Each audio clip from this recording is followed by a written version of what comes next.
Have you ever learned English in silence? Not in a classroom. Not from a textbook. But from a moment where everything was still, and you noticed the words your heart needed, not just your mind? One of the best ways to learn English is through stories. Because stories bring you to places where language breathes slowly. If you're looking to feel English, not just study it, leave a comment and subscribe to LingPath. It was still dark when Layla left her hotel.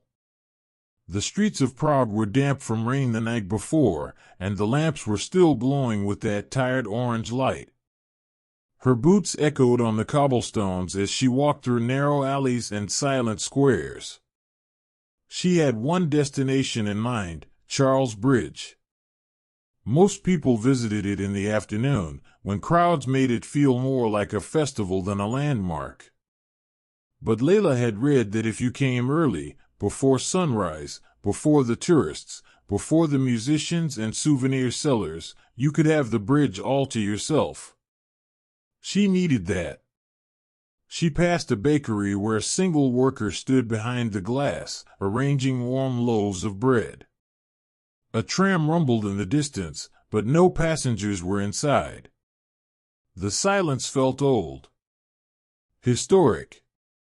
Like even the air remembered things. When she reached the bridge, the sky was just beginning to fade from black to deep blue. The statues stood like guardians in the mist, quiet and patient. She stepped onto the stone walkway. No one else was there. The river moved below, calm and slow. A few birds crossed the sky without sound. The city behind her didn't matter now. It had turned its face away. She walked slowly, not to stretch time, but to feel it. Each footstep belonged to her. Each breath tasted like history. She paused near a statue of a saint, her hand brushing the cold stone. The details were worn smooth from centuries of touch. She thought about all the people who had stood where she stood, soldiers, lovers, poets, wanderers. All of them crossing, all of them carrying something invisible. But this morning, the bridge carried only her. She leaned against the wall and looked down at the water. It didn't reflect the city yet. Only the low clouds. She didn't take a picture. She didn't record a video. She just stood there. The wind pulled softly at her scarf.